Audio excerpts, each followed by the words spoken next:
एक प्रोसेस हम एक थिन कोटिंग बना रहे थे इसकी जिंकिंग, दूसरा आ रहा है एनोडाइजिंग जिसमें हम थिन कोटिंग बना रहे हैं इसकी एल्यूमिनियम की, इसकी एल्यूमिनियम, उसका नाम था प्रोसेस का गैल्वेनाइजेशन और इस प्रोसेस का नाम है एनोडाइजिंग। और anodising is the process of forming a thick oxide layer of aluminium. Aluminium अब देखें सर, ऊपर तो ये थिक कह रहा है, नीचे थिन कह रहा है, कैसे? जब मैं एल्यूमिनियम की मेटल के ऊपर लेयर बनाऊंगा तो ये एल्यूमिनियम किससे रिएक्ट करेगा? बाहर एटमॉस्फेयर की ऑक्सीजन से, और किसमें कन्वर्ट हो जाएगा? Aluminium oxide. ये ज्यादा रिएक्ट करेगा और ऐसे ऐसे लेयर की थिकनेस बढ़ जाएगी यार। तो ऊपर तो ये क्या वर्ड यूज कर रहा है? Thick. Anodising is a process of forming a thick oxide layer of aluminium. और नीचे क्या यूज कर रहा है? Aluminium develops a thin oxide layer when exposed to air.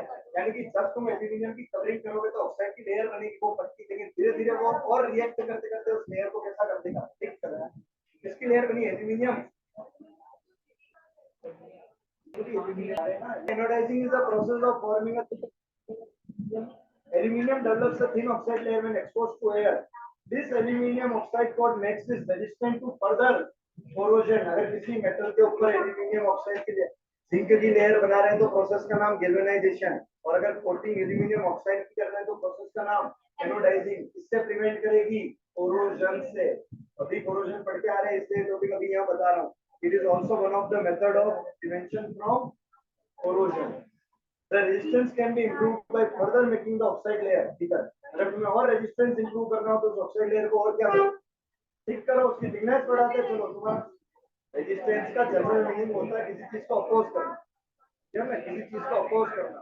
तो अब रस्टिंग को अपोज करना है तो ये वर्ड यूज करने के लिए और रेजिस्टेंट बनाना उस मेटल को, ऑक्साइड लेयर को क्या करो?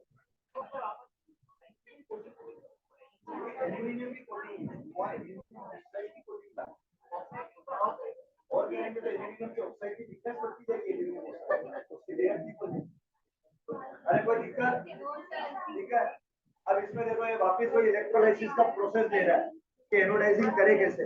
केवल लाइन पढ़ना है, इसमें दिमाग ना लगे। वापस कौन सा प्रोसेस ले रहा है एनोडाइजिंग के लिए? इलेक्ट्रोलाइसिस, वही एनोड कैथोड वाले। एनोडाइजिंग मतलब बेटा कि it is a process of making a thin layer और थिक लेयर ऑफ ऑक्साइड। किसकी ऑक्साइड? एल्यूमिनियम। उस पर्टिकुलर प्रोसेस को it is a process of making a thin layer of oxide of aluminium. That particular process is called as anodising. बड़े इसमें process during anodising a clean aluminium. वही चीज देखें जो अभी हम रिफाइनिंग करके आए थे, सेम उसी तरह का प्रोसेस है, लेकिन थोड़ा उससे उल्टा। वही कैथोड एनोड लेंगे और क्या करेंगे? Electrolysis. During anodizing, a clean aluminium article is made. The anode is electrolyte with dilute sulfuric acid. The oxygen gas evolved at the anode reacts with the aluminium to make a thicker protective layer. क्या लिया बेटा? Anode. किसको बनाया? Aluminium को। नीचे क्या लिया? H2SO4। अब देखें जब इसमें इलेक्ट्रिसिटी पास होगी तो ये कह रहा है कि यहाँ से ऑक्सीजन गैस निकलती है। कहाँ से? यहाँ। और ये ऑक्सीजन गैस जाके कहाँ डिपोजिट हो जाती है? इस एनोड पे। तो क्या बन जाती है? एल्यूमिनियम की ऑक्साइड। और तुम कह रहे हो सर एल्यूमिनियम ऑक्सीजन से रिएक्ट करते हुए इतना टेम्परेचर देना पड़ता है। आ रही है भैया कौन? इलेक्ट्रिसिटी। वो बराबर जितना टेम्परेचर चाहिए उतना देगी। सिंपल सा प्रोसेस ध्यान रखें। What is the process of anodising? In this anode is made, aluminium is made as pure anode. When electricity is passed through, so the oxygen is evolved which gets attached to the anode. इसकी layer बन जाएगी यहाँ से aluminium के oxide की, और aluminium की oxide की लेयर बनती तो प्रोसेस कौन सा हो गया? एनोडाइजिंग। देखिए बेटा एल्यूमिनियम ऑक्साइड बनने के बाद ये और अट्रैक्टिव फिनिशिंग देगा किसको? एल्यूमिनियम। एल्यूमिनियम की ऑक्साइड बनने के बाद ये और अट्रैक्टिव फिनिशिंग देगा किसको? एल्यूमिनियम। कोई दिक्कत? ये तो ये एल्यूमिनियम के आर्टिकल्स इतने चमकते हैं, कौन सा प्रोसेस की वजह से? एनोडाइजिंग की वजह से। क्योंकि उनको क्या है? एनोडाइजिंग एल्यूमिनियम की ऑक्साइड ताकि कोरोजन ना हो सके। जितनी ऑक्साइड की थिकनेस होगी उतना कोरोजन से प्रिवेंट होगा। ठीक है। कोई दिक्कत? क्या समाप्त है? Metals and non metals. अब सुने दे आपको चैप्टर की शुरुआत कहाँ से हुई थी? Physical properties of metals. फिर बात हुई थी केमिकल प्रॉपर्टीज ऑफ मेटल्स। सबसे पहली केमिकल प्रॉपर्टी, मेटल ऑक्सीजन से रिएक्ट कर रहा है, क्या बन रही है? मेटल की ऑक्साइड। क्लियर? लेकिन इसमें रिएक्शंस के अलग अलग कंडीशन थी। क्लियर? कोई हाई टेम्परेचर, कोई रूम टेम्परेचर, तो कोई प्रोलॉन्ग थी। क्लियर? अगर मैं ऊपर से 3 की बात करूँ, किसकी? काशीनाथ का क्लियर नहीं, तीन की बात करूँ तो कैसे रूम टेम्परेचर पे, फिर मैं वापस तीन की बात करूँ तो किस पे हाई टेम्परेचर, लेकिन फिर अकेला कौन आ गया iron, iron do not react on high temperature, it reacts with oxygen product oxygen करेंगे Fe2O3 फेरस ऑक्साइड, आयरन दोनों स्टेप में लेना +2 और +3 में, +3 माइनस करना Fe+2 और +3 +2 और +3 में दोनों में दोगे, और ये इधर से Fe+2 लूंगा तो क्या बनेगा FeO, और Fe+3 लूंगा तो क्या बनेगा Fe2O3, और इनको ऐड कर देंगे तो क्या बन जाएगा FeO4। यार दूसरी प्रॉपर्टी कौन सी थी मेटल की, मेटल की किसके साथ रिएक्शन और एसिड के साथ, ऑब्वियसली यार मेटल की एसिड के साथ reaction salt plus hydrogen gas, क्या सारे मेटल एसिड से, केवल डाइल्यूट एसिड नहीं, जो नीचे वाले हैं कौन आगे वो एसिड से रिएक्ट नहीं करेंगे because they are less reactive than hydrogen, clear, ठीक है। अच्छा रीजन क्या बताया था, because they have less affinity to lose electron, जाना है ये मैंने वहां बताया था, वाटर को समझाने के साथ एसिड का भी बताया था, बिकॉज ऊपर वाले मेटल्स के पास ज्यादा एफिनिटी इलेक्ट्रॉन को लूज करने की, लेकिन नीचे वाले इलेक्ट्रॉन को लूज नहीं करते हैं।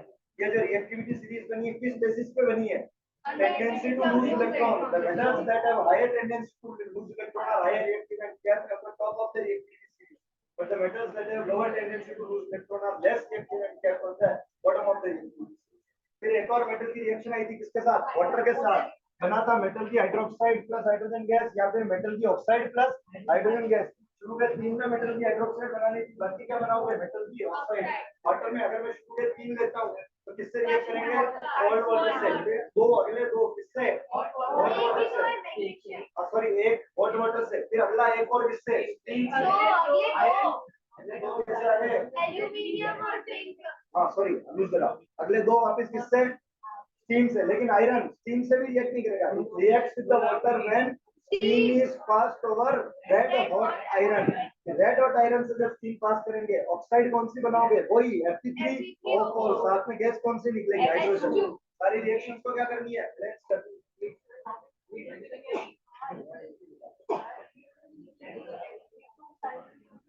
होंगे कंडीशंस अगर पर्टिकुलर टेंपरेचर आ जाएगा, पर्टिकुलर प्रेशर आ जाएगा यार, ठीक है। तो ये प्रॉपर्टीज किसकी थी मेटल की, फिर हमने बात की फिजिकल प्रॉपर्टी, हाँ डिस्प्लेसमेंट रिएक्शन, मेटल की रिएक्शन मेटल सॉल्ट के साथ, तो जो हाई रिएक्टिव मेटल होगा वो क्या कर देगा डिस्प्लेस कर देगा, बट टुडे फर्स्ट स्टेप करना है। फिर आता है नॉन मेटल और उनकी फिजिकल प्रॉपर्टी, फिर नॉन मेटल की केमिकल प्रॉपर्टी, नॉन मेटल, अच्छा मेटल की ऑक्साइड कैसी थी बेसिक, लेकिन दो मेटल की ऑक्साइड बताई थी जो थी एम्फोटेरिक यानी जो एसिडिक थी और बेसिक, एल्युमिनियम ऑक्साइड और जिंक ऑक्साइड।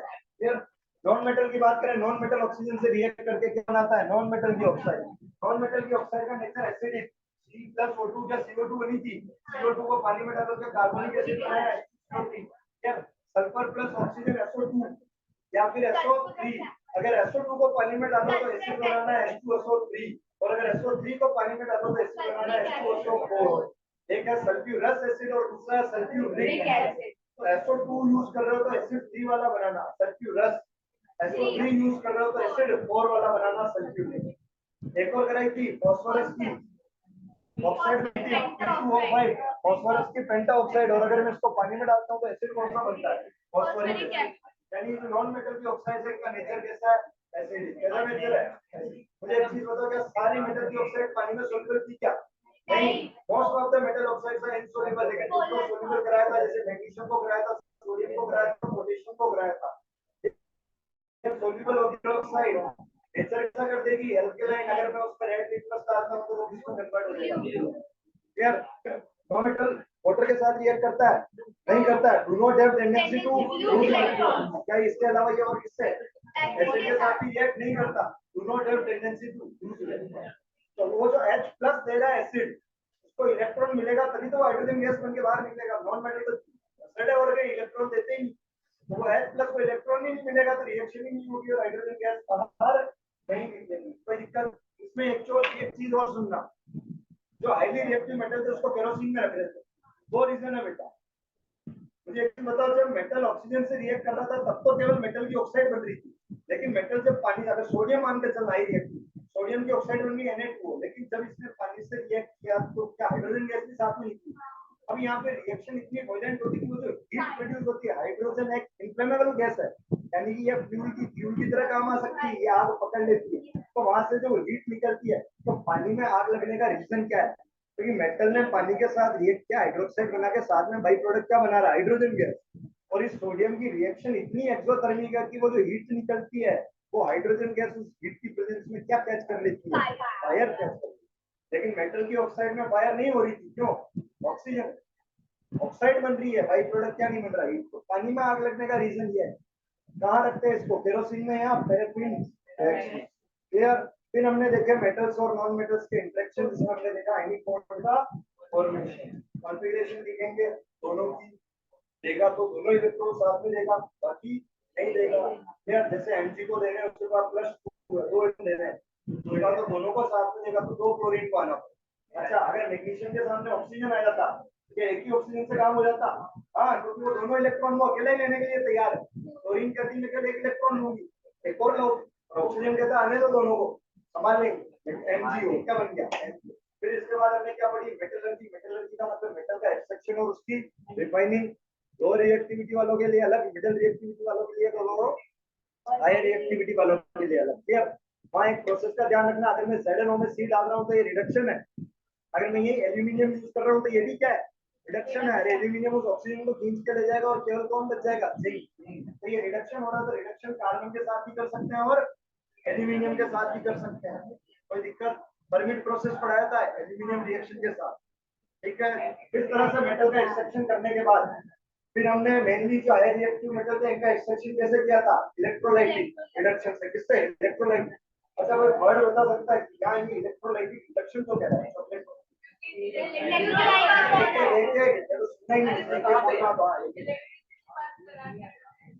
रिडक्शन हो रहा है इलेक्ट्रोलाइटिक रिडक्शन बोल रहा हूँ, NaCl लिया था।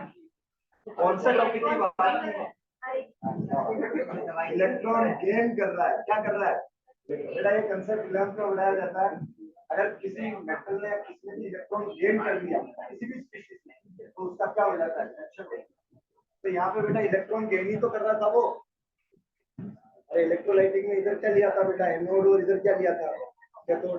अब जैसे NaCl है, क्या ये Na प्लस और Cl माइनस में जुड़ता था? ये प्लस किसकी तरफ जाएगा? कैथोड की तरफ है, कैथोड की तरफ। तो क्या यहाँ से ये इलेक्ट्रॉन गेन करेगा, क्या बन जाएगा? Na। तो इस सोडियम का क्या हुआ? रिडक्शन। किसकी वजह से? Electricity pass. कंफ्यूज नहीं होना, रिडक्शन हो रहा है यहाँ, क्योंकि इलेक्ट्रॉन गेन करता है।